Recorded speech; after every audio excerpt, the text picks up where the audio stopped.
আমার ওটা ধরে চাপাচাপি করছেন কেন? এ কি কি করছেন কি আপনি? ছুরি দিয়ে কি করবেন আপনি? প্লিজ আমার হাত ছাড়ুন, আমার ভীষণ ভয় লাগছে। আপনি আমার হাত কাটছেন কেন? চুপ, একদম চুপ। আমি যা করছি চুপচাপ করতে দাও আমায়, তা না হলে ছুরি দিয়ে অন্য কোনো অঘটন ঘটিয়ে দিব। কিন্তু আমার হাত। আকুতির সুরে কথাগুলো বলে কান্না করতে লাগলো রুহি। কিন্তু রুহির কোনো কথা না শুনে রুহির হাতে ছুরি চালিয়ে দিল সামনে বসে থাকা ভদ্রলোকটা। আর ছুরি দিয়ে রুহির হাতে স্পষ্টভাবে লিখে দিলেন RAJ, রাজ। লেখাটা শেষ হতেই ছুরিটা পাশে সরিয়ে রাখলেন উনি। তারপর রুহির দিকে তাকিয়ে ডেভিল মার্কা হেসে বলে উঠলেন, আমার সব জিনিসের ওপর আমার নাম লেখা থাকে, তাহলে যেটা শুধুমাত্র আমার, অন্য কারো নয়, সেটার উপর নিজের নাম লেখা থাকবে না? সেটা তো হতে পারে না, তাই না? কথাগুলো বলেই বাঁকা হাসলেন উনি। ওনার কথার কোনো কিছুই বুঝতে পারল না রুহি। অবাক হয়ে রাজের দিকে অশ্রুসিক্ত চক্ষু নিয়ে তাকিয়ে আছে সে। আপন মনে বলতে লাগলো, রুহি কি বলতে চাইছেন উনি আমাকে? রুহি হতবাক চোখে তাকিয়ে রইল রাজের দিকে। আর হাত কেটে যাওয়ায় জ্বালায় কান্না করতে লাগলো সে। রুহিকে এভাবে কান্না করতে দেখে রাজ চিৎকার করে ডাক্তারকে ডাক দিলেন। রাজের ডাকে যেন এক মুহূর্ত দেরি করলেন না ডাক্তার। দ্রুত এসে হাজির হলো কেবিনে। ডাক্তার কেবিনে এসে পৌঁছতেই রাজ রুহির দিকে শান্ত চোখে তাকিয়ে ডাক্তারকে উদ্দেশ্য করে বলে উঠল, ডক্টর, যত দ্রুত সম্ভব ওর হাতের ব্লাড পরিষ্কার করে ব্যান্ডেজ করে দিন। তবে হ্যাঁ, এই ঘা যেন না শুকায় এমন ওষুধ দেবেন। এটা যেন কখনোই না শুকায়, এটা সারা জীবন এভাবেই থাকবে। আমার নামটা আমি সারা জীবন ওর হাতে স্পষ্ট দেখতে চাই। রাজের কথা শুনে রুহি এবং ডাক্তার দুজনেই বেশ অবাক হয়ে রাজের দিকে তাকিয়ে থাকে। মানুষের মাথায় অনেক সমস্যা থাকে, তবে এ কেমন পাগলামি ডক্টর বুঝতে পারল না। রুহি রাজের কথায় ভ্রুক্ষেপ করার সময় পেল না। হাতের অসহ্য যন্ত্রণায় ছটফট করছে সে। রাজ কথাটা বলে রুহির দিকে শান্ত দৃষ্টিপাত করে। রুহি এখনো কান্না করে চলেছে হাতের যন্ত্রণায়। ডাক্তার কিছু না বুঝতে পেরে রাজকে উদ্দেশ্য করে কাঁপা কাঁপা গলায় বলল, এই আপনি কি বলছেন মিস্টার রাজ? এই জায়গার ঘা না শুকালে তো ওনার হাতে ইনফেকশন হয়ে যেতে পারে। আর তাছাড়া ঘা না শুকালে অনেক সমস্যা হয়ে যেতে পারে ওনার হাতের। ডক্টরের কথাটা রাজের ভালো লাগলো না। কথাটা শুনতেই রাগী চোখে ডাক্তারের দিকে ফিরে তাকালো রাজ। তারপর রাগে দাঁতে দাঁত চেপে ডক্টরকে উদ্দেশ্য করে বলল, আমি এত কিছু শুনতে চাই না ডাক্তার। আমি চাই আমার এই নাম যেন সারা জীবন ওর হাতে লেখা থাকে, because Ruhi is just my property.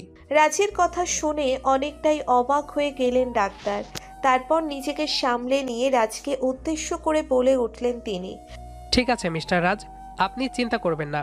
আমি ওনার ঘা শুকানোর জন্য ওষুধ দেব ঠিকই, তবে ওনার হাতের এই কেটে যাওয়া দাগটা কখনো শুকাবে না। ওখানে সারা জীবন সাদা দাগ হয়ে থাকবে, আর আপনার নামটাও স্পষ্ট দেখা যাবে। কিন্তু ঘা না শুকালে ওনার হাতে ইনফেকশন হয়ে যেতে পারে, পরে হাত কেটে ফেলতে হতে পারে। এখন বলুন আপনি কি চান? ডাক্তারের কথায় রাজ নিশ্চুপ হয়ে যায়। কিছুক্ষণ চুপ করে থেকে কি যেন ভাবলো রাজ।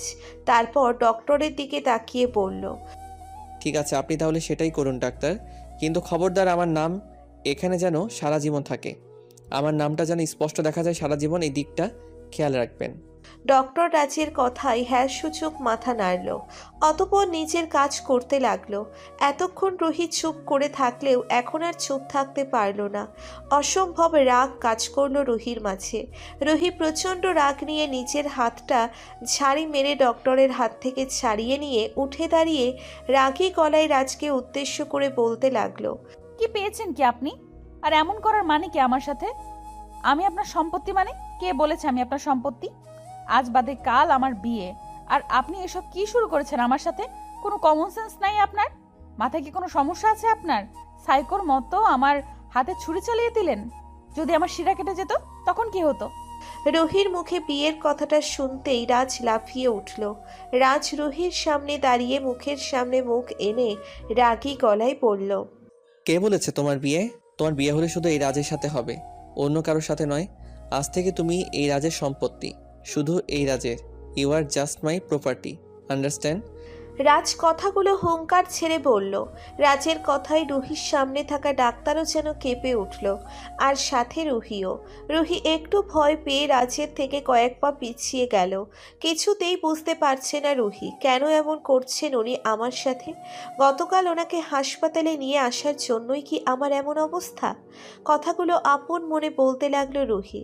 রুহি রাজের দিকে তাকিয়ে একটু সাহস বুকে নিয়ে কাঁপা কাঁপা গলায় রাজের দিকে তাকিয়ে বলল, কি ক্ষতি করেছি আমি আপনার, যে আপনি আমার সাথে এমন করছেন? কালকে আপনাকে রাস্তা থেকে তুলে নিয়ে এসে হসপিটালে ভর্তি করিয়ে দেওয়াই কি আমার ভুল ছিল? কেন এমন করছেন আপনি আমার সাথে? আমি কোনো ভুল করেছি যার জন্য আপনি আমার সাথে এমন করছেন? কথাগুলো বলতে বলতে অঝোর ধারায় কান্না করতে লাগলো রুহি। রুহিকে এভাবে কান্না করতে দেখে রাজ নিজের রাগ দমন করে অনেকটাই শান্ত হয়ে গেল। তারপর রুহির কাছে এগিয়ে এসে আলতো করে রুহির হাত ধরে নিয়ে গিয়ে বেডের উপর বসিয়ে দেয় রুহিকে।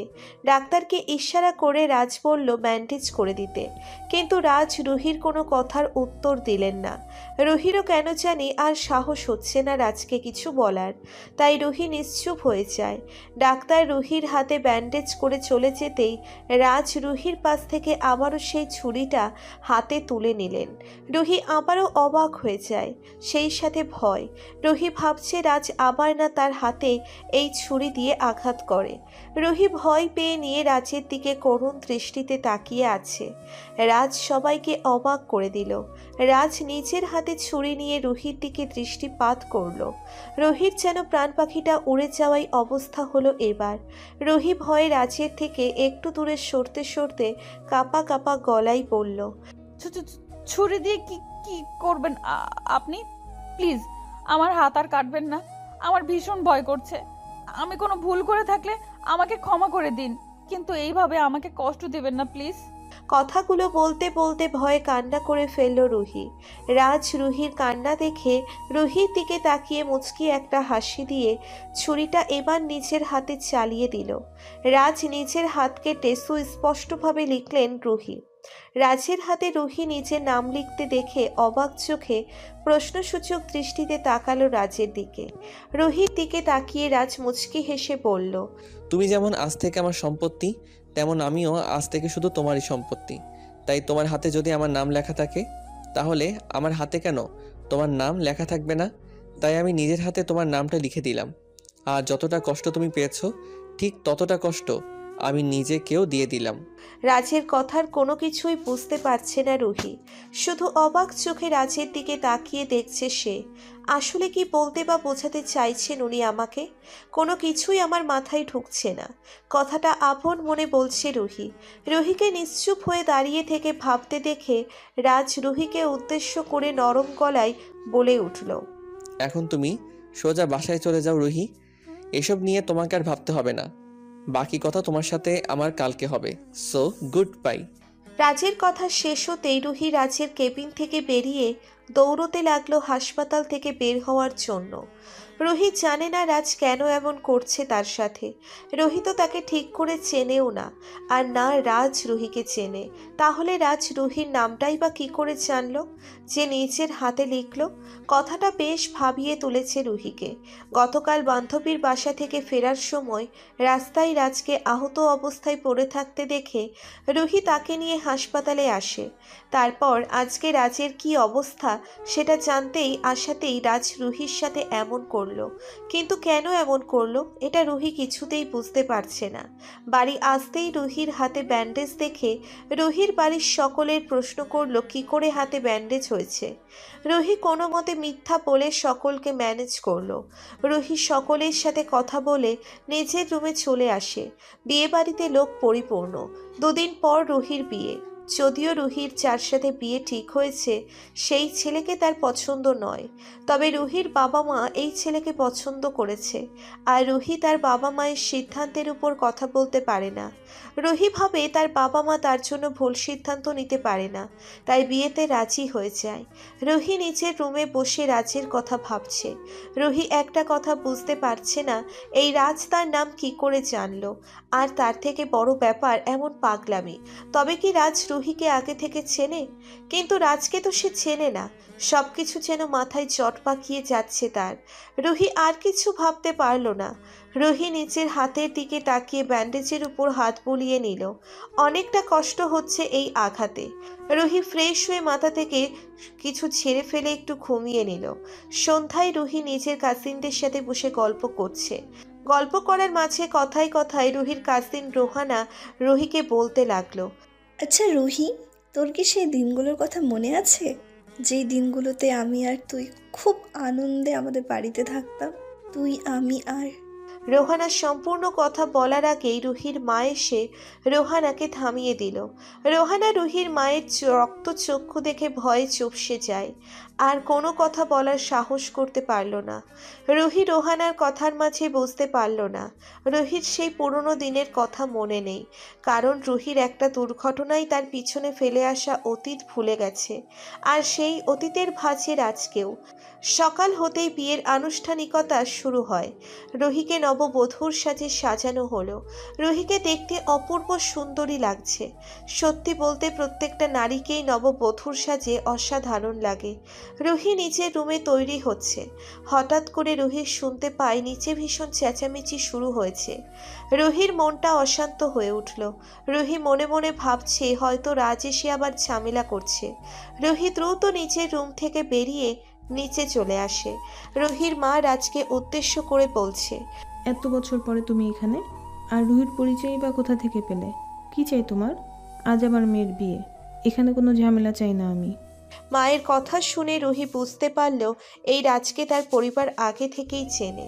কিন্তু কে এই রাজ? একে মনে করতে পারছি না কেন আমি? মায়ের পিছনে দাঁড়িয়ে রুহি কথাগুলো ভাবছে। এর মধ্যেই রাজ তার মাকে উদ্দেশ্য করে বলে, কি ভেবেছেন এত সহজে আমি আমার ভালোবাসার মানুষটিকে অন্যের হয়ে যেতে দিব? কখনো না। আমি বলেছিলাম না, বিধাতা আমাদের মনকে এক করেছে আর আমাদেরও এক করবে। আজ দেখুন, আমায় একটু কষ্ট করতে হয়নি। রুহি নিজে আমার কাছে এসেছে। আমি তো ওকে অনেক খুঁজেছি, তবে পাইনি কোথাও। আর আজ সেই রুহি নিজে আমার কাছে এসেছে। আপনারা আমার সাথে যা যা করেছেন, তারপরেও আমি আপনাদের সাথে ভালো ব্যবহার করেছি, কারণ আমি আপনাদের মতো না। আমি এখানে কোনো ড্রামা করতে আসিনি। এসেছি আমার ভালোবাসা, আমার স্ত্রী রুহিকে নিয়ে যেতে। আর আজ আমার পথে যদি কেউ বাধা হয়ে আসে, তবে বিশ্বাস করুন তার জীবনটা আমি কেড়ে নিব। রাজের কথা শেষ হতেই রুহি সবাইকে অবাক করে দিয়ে রাজের দিকে এগিয়ে আসে। রাজকে উদ্দেশ্য করে রুহি বেশ শক্ত কণ্ঠে বলতে লাগলো, আপনি কে? আর এইখানে কি চাই আপনার? দেখুন, আমি আপনাকে চিনি না। দয়া করে আমার জীবনটাকে নষ্ট করবেন না। আজ আমার বিয়ে। আমি চাই না আপনার এই মেন্টালি সমস্যার কারণে আমার বিয়ে ভেঙে যাক। রুহির কথা শেষ হতেই রাজ রুহির দিকে দৃষ্টিপাত করলো। বাঁকা হাসি দিয়ে রাজ বলতে লাগলো, আমাকে চিনতে পারছো না রুহি? আমি তোমার রাজ, সেই রাজ যাকে তুমি নিজের থেকেও বেশি ভালোবাসতে। আমার কথায় বিশ্বাস হবে না জানি। রোহানা, তোমার বোনকে জিজ্ঞেস করে দেখো, ও আমার পরিচয় ঠিক জানে। রাজ কথাটা শেষ করতেই রুহির কাছে চলে আসে। রুহি রাজের দিকে দৃষ্টিপাত করে নিজের অতীতের কথা মনে করতে চেষ্টা করছে, কিন্তু কোনোভাবেই রুহি রাজের কথা মনে করতে পারছে না। রুহির মাথা ধরে গেছে। রুহি নিজের মাথা শক্ত করে চেপে ধরে চিৎকার করে উঠল।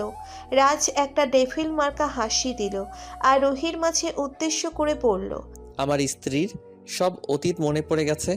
আমি বলেছিলাম না, এই ভালোবাসা একদিনের নয়, যুগ যুগান্তরে ভালোবাসা। এটা আমাদেরকে আলাদা করার কথা ভুল করেও ভাববেন না, কারণ আমরা কখনো আলাদা হব না। আর রুহির মাকে উদ্দেশ্য করে বলল। রাজের কথা শেষ হবার আগেই রুহির সব অতীত মনে পড়ে যায়। রুহি চিৎকার করে রাজকে জড়িয়ে ধরে কাঁদতে থাকে। রুহির কান্না দেখে রাজও নিজের চোখের জল আড়াল করতে পারল না, সেও কেঁদে ফেলল। রুহি রাজকে উদ্দেশ্য করে কান্না করে দিয়ে বলল, আমায় ক্ষমা করে দাও। আমি তোমার এত কাছে থেকেও তোমায় চিনতে পারিনি। আমার কোনো কিছুই মনে পড়ছে না, তবে এতটুকু ঠিক মনে করতে পারছি, রাজ আমার সব। চলো, আমি তোমার সাথে এখনই চলে যেতে চাই। চলো। রাজ রুহিকে নিয়ে চলে যায় রুহির বাড়ি থেকে। রুহির বাবা মা রাজকে আটকাতে পারেনি, আর পারবেই বা কেমন করে? রাজ আর রুহির ভালোবাসা যে সেই বিধাতা নিজে ঠিক করেছে, তাদেরকে কি আলাদা করা সম্ভব? রাজ রুহিকে নিজের বাড়িতে নিয়ে গিয়ে রুহিকে নিজের করে নেয়। অবশেষে তাদের ভালোবাসাও পূর্ণতা পায়।